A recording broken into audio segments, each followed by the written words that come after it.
What's going on, everybody? Sam Dog the Infamous 253 back tonight. This time we're doing this thing live. I got Dallas Stewart on the phone. This time we bring to you the NFL 2018 Week 9 game picks, man.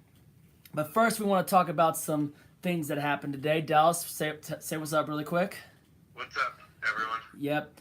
First things first is this, man. Today we reached the end of the trade deadline today with some of these crazy NFL trades that happened today.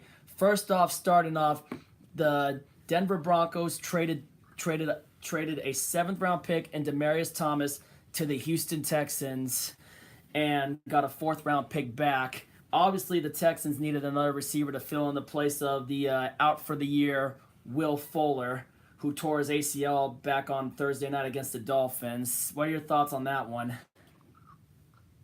Well, they definitely need a receiver, that's for sure, to fill the void of Will Fuller. They get a big-time target. Yeah. He did pretty good against us, unfortunately, when we played Denver in Week 1. Yeah, Demaryius Thomas have did. something to compliment Deshaun Watson, another target for him to throw to. Fuller freaking carved us last year when we had the shootout against Deshaun Watson last year, if you remember that one. Yeah, I do. Yep, go Hawks, Trey Jackson. But if you guys are new to the channel, make sure to like, hit the subscribe button, obviously. But man, then also things did not get any easier for us in the freaking division against the Rams, because the Rams made a trade with the Jacksonville Jaguars for Dante Fowler. They traded a third-round pick in next year's draft and a fifth-round pick in 2020 to the Jacksonville Jaguars. So they got rid of 2 draft picks for an edge rusher. And that one definitely made things really, really tough in 2 weeks, because we had to go down to LA to take him on, along with Ndamukong Suh, Aaron Donald, and Michael Brockers. Man, that pass rush is still going to be deadly, man, for real. No doubt. No doubt about it, man. Shit is crazy in the league right now, man. And then, of course, I think one of the headlining trades, a big one, was the Philadelphia Eagles trading a third-round pick to Detroit for Golden Tate. What the hell were the Lions thinking trading Golden Tate? Tate was one of their best receivers, too, man. That one was freaking crazy. Yeah, I don't know, because now they really don't have a deep threat down the field. Yeah, I was in the office, and when I saw Jet Central, I actually beat Jet Central to the Demaryius Thomas one, and I was shocked when I saw the Golden Tate one. I was like, what? I was like, no freaking way. Golden Tate traded to the Philadelphia Eagles. That was so freaking crazy. And then, of course, the Packers traded 2 players. First off, the Packers traded Ty Montgomery for the Packers against the Rams. They traded Ty Montgomery to the Baltimore Ravens for a 2020 7th round pick. That's a freaking low right there for Ty Montgomery. And then they traded Clinton-Dix to the Washington Redskins. I wonder what they got back for Clinton-Dix. I didn't quite see that one. Hold on. I'm on it right now. I got on the phone. I got Facebook open too, but you're still on speakerphone. So Packers sent safety Clinton-Dix traded to the Redskins. I don't know what they get in return. So I'm trying to look for that really quick. It was for a 4th-round pick. They sent a 4th-round pick. The Packers got a 4th-round pick for Clinton-Dix. That was kind of a surprise right there too, because Clinton-Dix was one of their best safeties. And then the Bills today also signed Terrell Pryor, free agent, former Jets receiver. Any thoughts? Wow. But yeah. And then, of course, earlier today, the Seahawks released Brandon Marshall. Hallelujah. He wasn't doing squat for us. I know he caught the touchdown in Denver, but like I said, and I know one time when Norb was doing a live feed, there's this one woman that was saying this stuff, because I even knew that Brandon Marshall was way ahead, that he was way out of his prime, and I know some lady was saying some other stuff, and I knew I was right about it when we signed him too, that he was way out of his prime, wasn't going to be any big effect for us. So I didn't look back at that live stream, but whoever she was, I'll tell you what, though, I knew I was right in the end, because I even said when we first signed, I don't think that Brandon Marshall was going to be with us full time this season, and sure enough, we ended up cutting him today, and and his contract wasn't guaranteed, so probably freed up $1 million or so in cap space. Probably didn't even free up a whole lot with releasing Brandon Marshall. Yeah, Eddie Taylor, you're right. Marshall was a freaking big waste.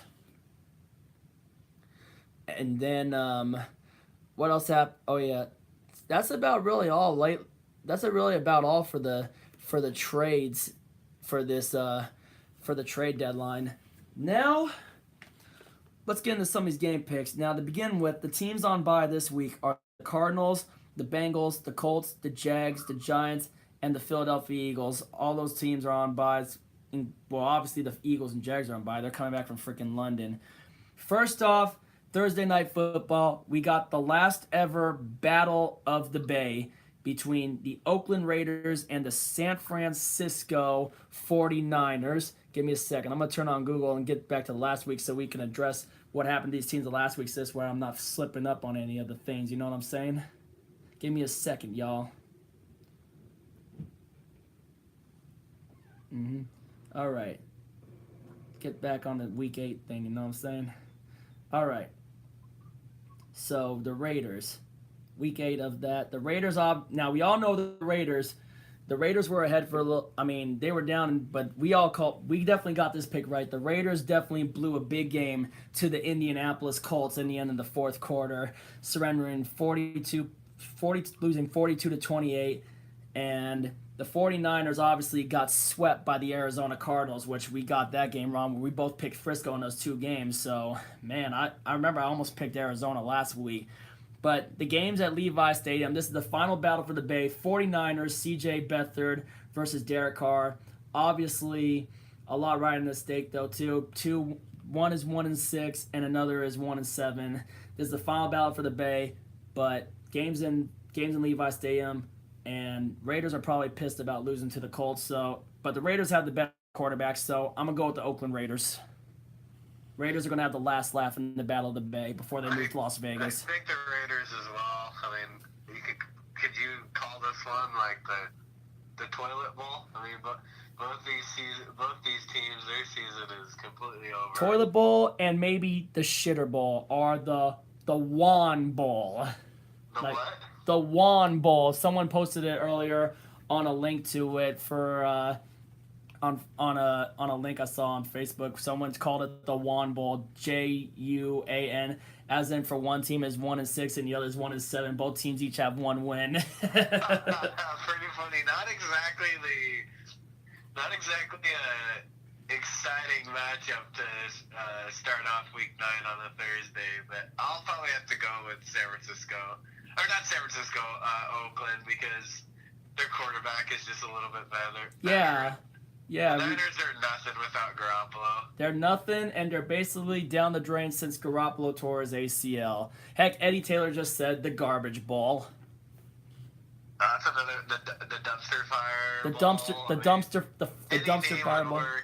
The dumpster fireball. The shitter ball. I don't know, the death ball.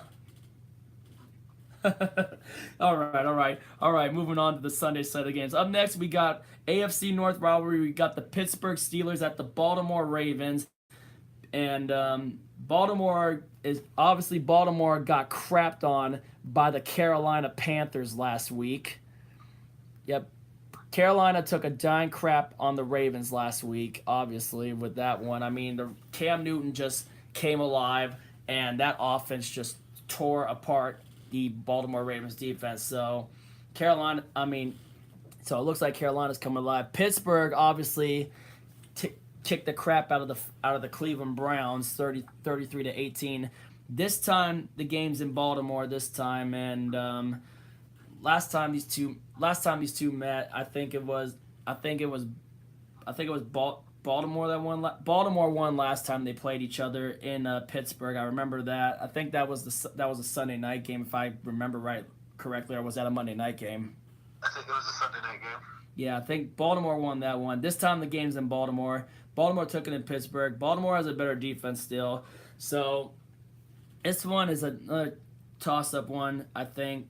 Pittsburgh's really coming alive. They got James Conner going, and They still got obviously Antonio Brown, Juju Smith-Schuster, and a couple of good receivers too. And who knows what happens on their defense. Last time Baltimore embarrassed them. This time they're in Baltimore, so I know the advantage is going. I'm gonna take the Baltimore Ravens to going for the sweep.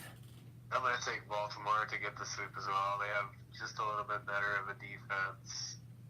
Yep. And, they're coming off of a not-so-good loss at Carolina, so I think they get back on track. Eddie says he has the Steelers. And they get above 500. Yeah. Eddie said he has the Steelers. Up next, we got the Chicago Bears at the Buffalo Bills. Buffalo is coming off of a loss to the New England Patriots. Patriots were rusty. All they were getting held to were field goals and then two house-kick field goals, where it's all that the Bills could come up with. And then finally in the fourth quarter, it was the night that they retired. It was the first time Buffalo has hosted a primetime game, a Monday Night Football game, and they retired Thurman Thomas's number. And all to at halftime, Chris Berman was the speech of the head of the ceremony too. And obviously the Patriots, when they got going, they got an offensive touchdown. And then I think it was it Devin McCourty or Jason McCourty that had the pick six. It was one of the McCourty brothers that had the pick six. Chicago Bears coming off of beating the. Let's see. I know the Bears won last week against the.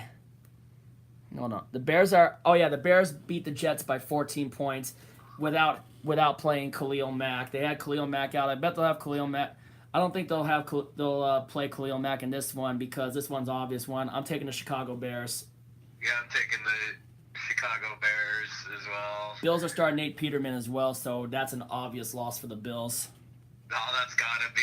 And the Bears lead the NFC North right now, and I like them to keep the lead for now in the NFC North, especially with Green Bay having a tough game against New England, which we'll get to. Yeah. Up next, we got the Tampa Bay Buccaneers at the Carolina Panthers. Like we said earlier, Carolina coming off of kicking the shit out of the Ravens, and Tampa Bay, I mean, they benched Jameis Winston for Ryan Fitzpatrick. Winston threw 4 interceptions, and Fitzpatrick got him back in the game, was able to tie it, but then Cincinnati went on that drive and then obviously set up Rockwell to kick that game-winning field goal, which Cincinnati barely escaped at home against Tampa Bay. This one's obvious, easy decision. Carolina wins this one easy. Yeah, I'm going to have to go with Carolina as well. Yeah, that one was an easy decision. Up next, we got the Kansas City Chiefs at the Cleveland Browns. And I think Kansas City last week coming off of a 7-point victory, sweeping the Denver Broncos by a score of 30-23. I think that was the same exact score as, I don't know if it was the same exact score as last time, but obviously the Chiefs coming off of sweeping the Broncos. The Browns coming off of getting pissed on by the Steelers in Pittsburgh. Too easy. Chiefs in a blowout. Yeah, the Chiefs as well. The Browns just got rid of their head coach. Yeah, Hugh Jackson and their offensive coordinator. Now Greg Williams is the interim head coach. You know, the one that started the whole bounty gate. Is he? I didn't hear it. So they got rid of their offensive coordinator too? Yeah, Todd Haley and Hugh Jackson were fired this week.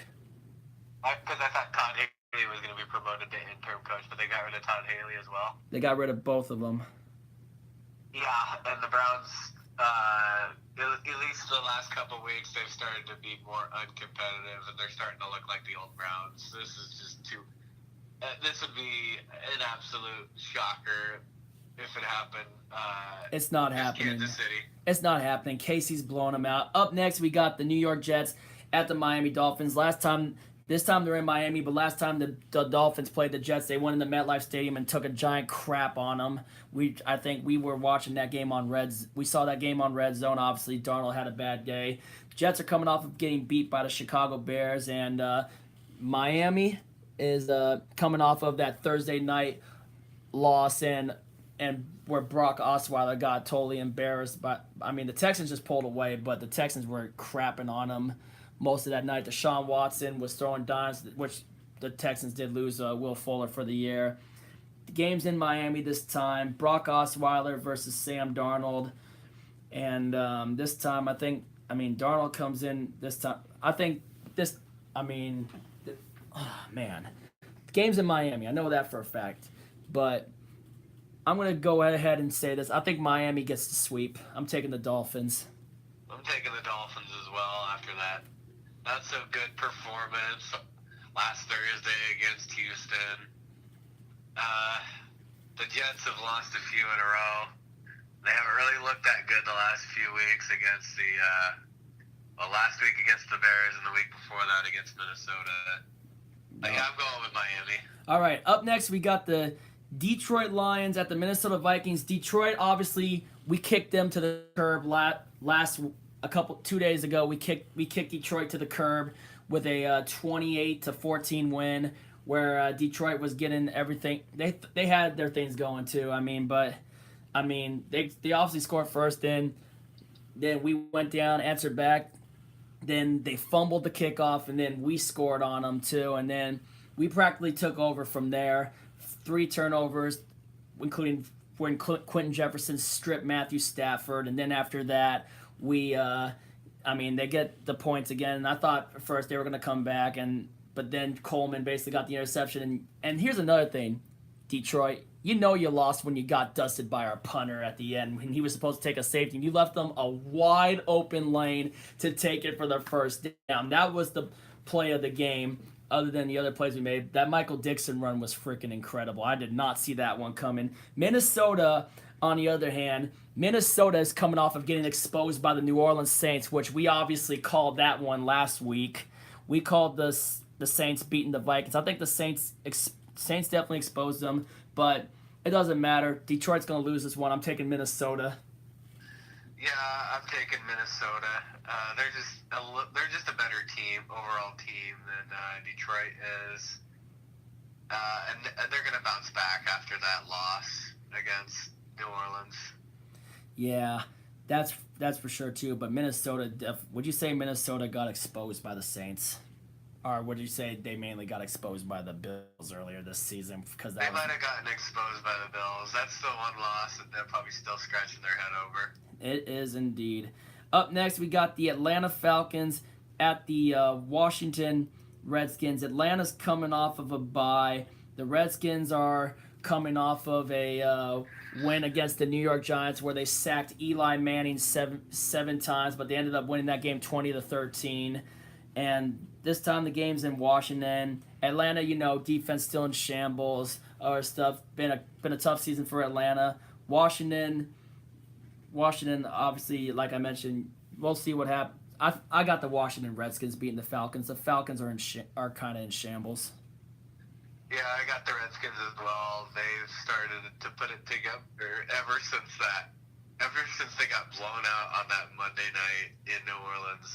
They rattled off 3 straight wins, and they beat Carolina in one of those games. And the Falcons are still banged up.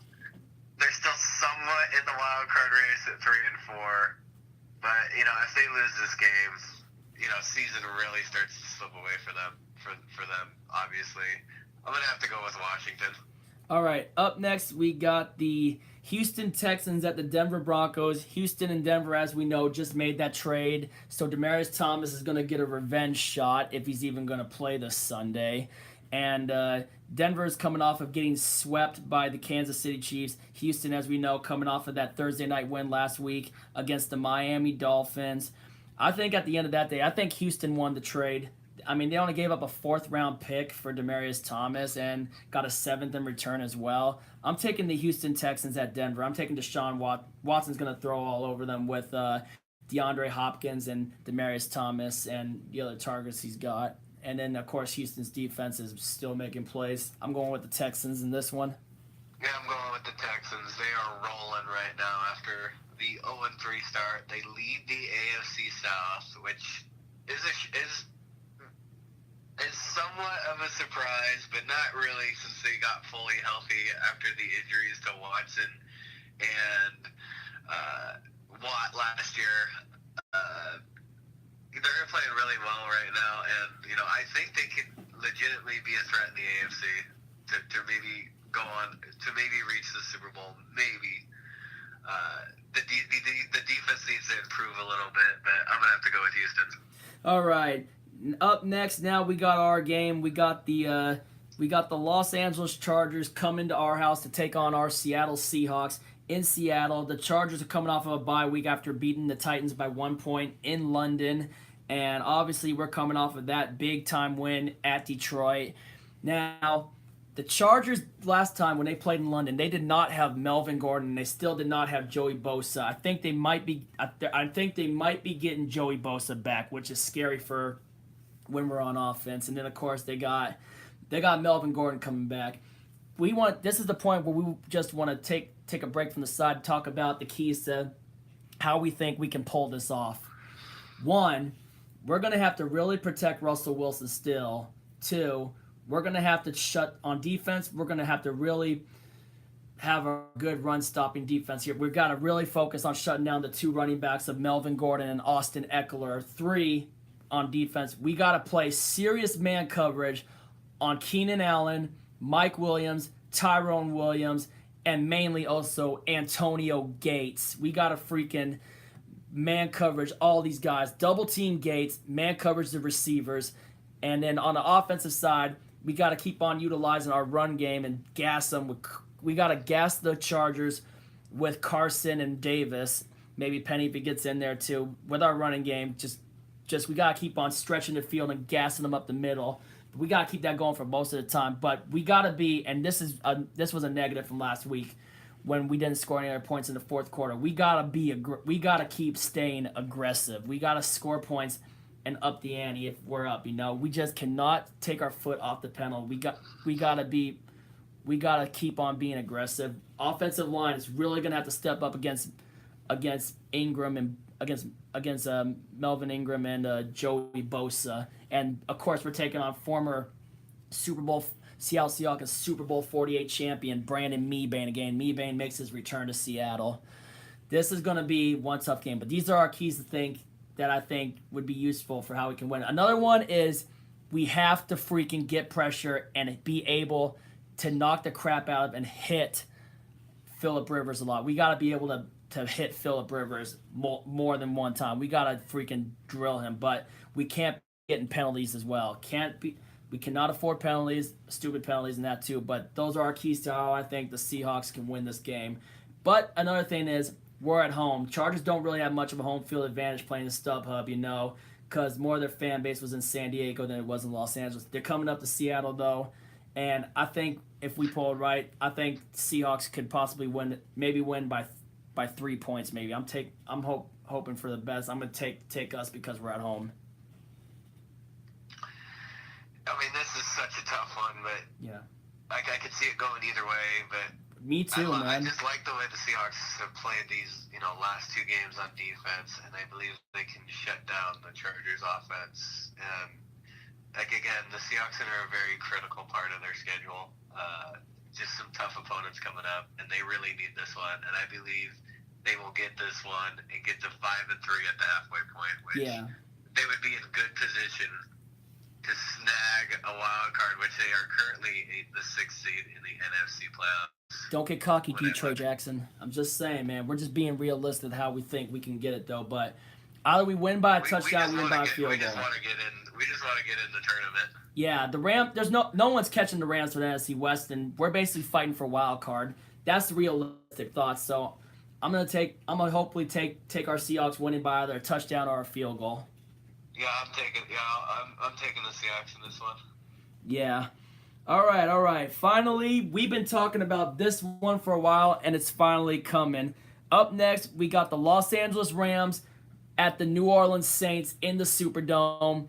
Breeze versus Goff, and New Orleans coming off of dropping a deucer on the Minnesota Vikings on that defense. They picked six Kirk Cousins. Their secondary in their corners with Marcus Williams and P.J. Williams are playing really good. I know they got Eli Apple now too, which we don't know which Eli Apple hasn't really had a good career too, which will probably be one part of the kryptonite. Rams coming off of that barely escaping win against the Packers at home in LA last week, where they got a gift from Ty Montgomery when he ran it out of the end zone when he should have taken a knee to give Rodgers a chance, which is why his ass got booted to Baltimore. But Rams obviously with that defense too, but I think the Packers found another chink in the armor of that offense this time too. They were the way that they were throwing in blitzes, and the Packers sacked Jared Goff 4 times. 4 times, and that's how I want to be able to see us attacking when we go to LA next week, though. Not guaranteeing, which I think obviously I think the Rams could sweep our Seahawks this year, though. No offense, but that's just being realistic for how far ahead they are. Plus, the Rams did just get Dante Fowler. But yeah, but this time around, Drew Brees in the Superdome, one of the hardest venues to play in ever in the NFL. Tough place. Saints coming alive. That offense is rolling. Kamara's rolling. Mark Ingram is rolling. Michael Thomas, Ted Ginn, or did the Saints lose Ted Ginn for the year? I don't quite remember. But the Saints are playing some hot football. They got a good offensive line, including our guy Max Unger. I think this is the one where it happens. I'm taking the New Orleans Saints, pulling it off, and handing the Rams their first L of the year and getting the tiebreaker. And I think this could be the year, another year that home field advantage and road to Super Bowl 53 goes through New Orleans. I'm taking the New Orleans Saints beating the Rams. Yeah, I'm taking the Saints to pull this one off. They have not looked back since that Tampa loss. Just a disappointing loss week 1 against Tampa Bay. They won 6 straight. And that's going to be 7. They're on a 6, 7? They're going to be going for 7 right here. They're 6-1. They're going to go for 7. Yeah, they're trying to go for 7 in a row. They won 6 in a row. They haven't looked back. And I believe their offense will have just enough firepower to beat the Rams. And in what could be possibly the NFC Championship preview. We'll have to see how things go in the playoffs. But you never know. These two teams could be facing each other for a right to go to the Super Bowl. Probably, but it won't be in It won't be in LA. It'll be in the Superdome. That's for darn sure. Which would make a huge difference. Yeah. The fact that this game is in the Superdome is already making the biggest difference of them all. And we probably do have that preview of the NFC Championship game, unless the Rams choke in the playoffs again like they did last year. But yeah, you and me going New Orleans Saints on this one. Up next, we got the Sunday night game. We got the Green Bay Packers at the New England Patriots. Patriots just played last night and had a rusty game, but pulled it off in the end against the Buffalo Bills. And the Packers coming off of that Ty Montgomery blunder at the end where they could have beaten the Rams, which I thought they were going to get it. But then again, the way the Packers lost, the Rams did do us a favor in a way, because we would possibly be battling the Packers for a wild card spot. But this time, they're at Foxborough. Last time these two teams played was in Lambeau Field in 2014, and the Packers managed to get the win. This time around, I'm sorry, Green Bay, but you're going to hold back-to-back L's this week. It's going to be back-to-back losses for the Packers. I'm going with the New England Patriots. It's hard beating Tom Brady at home. Patriots are on their roll, and the Packers are about to hold back-to-back L's. Sorry, Tom Grossi, whoever that Packer fan is on YouTube, but you're going to hold another L this next week. Packers are holding another L. New England's going to win this one in their house by 12. Wow, it was a score prediction. Maybe the score might be 32-20. Yeah, I'll have to go with New England as well. Green Bay is, and they got rid of HaHa Clinton. They got rid of HaHa Clinton Dix, one of their best safeties. What the heck are they thinking? Is Mike McCarthy trying to get fired? I don't know, but I have them falling to below 500, which the Seahawks would desperately need if they can. Obviously they have to take care of their business. They have to win the game against the Chargers, but it would definitely help us in the wild card standings. Unfortunately, you got to root for New England. Yeah, we got to. Yeah, we got to have the Patriots beat the Packers, and then of course we have to win our game. Not to mention we go to the Packers. We got to win our game coming up against the Not Packers. to mention we have to freaking go to LA to play the Rams next week. After that, man. And it's a brutal stretch that the Seahawks are about to go through. Yeah. Also, I want to give a quick shout out to Derek Huerta, Dizzy, TD Diaries on YouTube. It's Sam Dog versus Dizzy week, as we are calling it on this YouTube thing. I don't know if he's ever come on to watch any of my videos, though. I watch his videos. I'm just going to check out the one of him at the LA Galaxy game after we were done doing this. But, yep, it's going to be a good battle for us. But But then on this side of this primetime game with the Patriots and Packers in Foxborough, I don't see Brady losing it. So yeah, we both got the New England Patriots winning this one. Up next, Monday Night Football, we got the Tennessee Titans at the Dallas Cowboys. Tennessee's coming off of the bye, off of which they lost by 1 point by that dumbass decision by the Titans coach to go for 2 in the win, which obviously didn't go in their favor against the Chargers. Dallas Cowboys, last week they were, Dallas is coming off of a bye, but the week before that they're coming off of that loss to the Redskins. You and me both watched it on Red Zone, as you remember, where the guy doinked it off. And, this time they're in Dallas, though. I think Tennessee is a question mark right here. Dallas obviously just got Amari Cooper, trading a first-round pick to the Raiders for Amari Cooper. And now the Cowboys have Amari Cooper. I'm going to give the edge to Dallas. They're at home, though. I'm taking the Dallas Cowboys winning this one. Yeah, I'm taking the Cowboys as well. The Titans have been a very disappointing team this year. I just think the Cowboys are slightly better, even though they both have the same 3-4 record. And it's pretty much do or die for both teams. It is. In terms of wild card and division, you lose this one, you could probably start thinking about the offseason. And they got buried into their grave. All right, and that wraps up our Week 9 game picks for the 2018 NFL season. So to recap it, we got the Raiders beating the San Francisco 49ers in the Shitter Bowl. Yep. We got the Baltimore Ravens sweeping the Steelers. We got the Bears beating the Bills. We got the Panthers beating the Bucks. We got the Chiefs taking a fat ass shit on the Browns.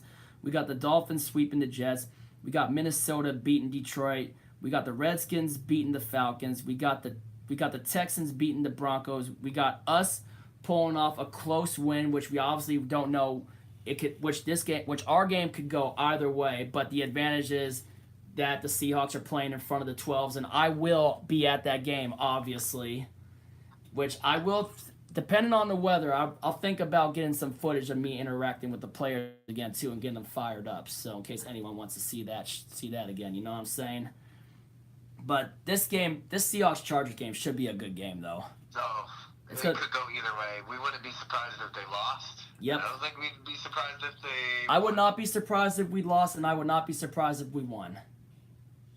That's just kind of what we expect this year. The Chargers did look rusty in London, though. They did look really rusty, which is how the Titans were able to come back. The Titans just made a terrible call.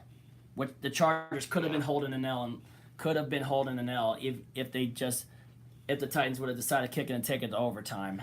Who knows what would have happened? Because Dion Lewis was running all over them.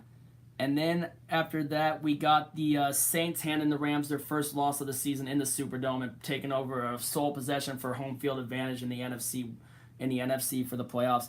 And then we got the New England Patriots winning by 12 against the Packers at home in Foxborough. And then after that, we got the Dallas Cowboys mopping the floor with the not really mopping the floor. It could happen either way. We got the Dallas Cowboys beating the Tennessee Titans, and there you have it for our Week 9 game picks.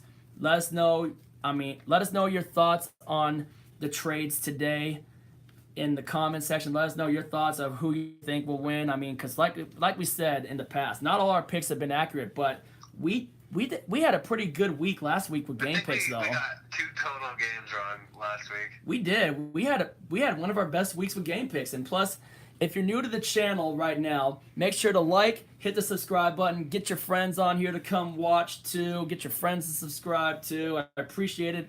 I'll subscribe back to you guys too, show some love. I appreciate the love you guys have given the channel so far, given me so far, and of course my buddy Dallas Stewart for coming on here doing game picks. Eddie Taylor says Packers are crazy for trading Clinton Dix. I said that earlier too, Eddie. But what else? Yeah. But what else do you think, man? This Dante Fowler trade is definitely a big-time move for the Rams, too, in Jacksonville, you know? Jacksonville, Dante Fowler did get arrested once, and I guess he was kind of a cancer, but who knows? A fresh start and a fresh new scenery is usually good for certain players, too. Yeah. I mean, it's been good for certain guys too, you know. But anyway, that's it. We've been going for 35 minutes now. I'm going to shut down the video here too. Make sure to like and subscribe. Dallas, thank you for coming on. And until next time, if you ain't with it, you ain't infamous. As always, go Seahawks.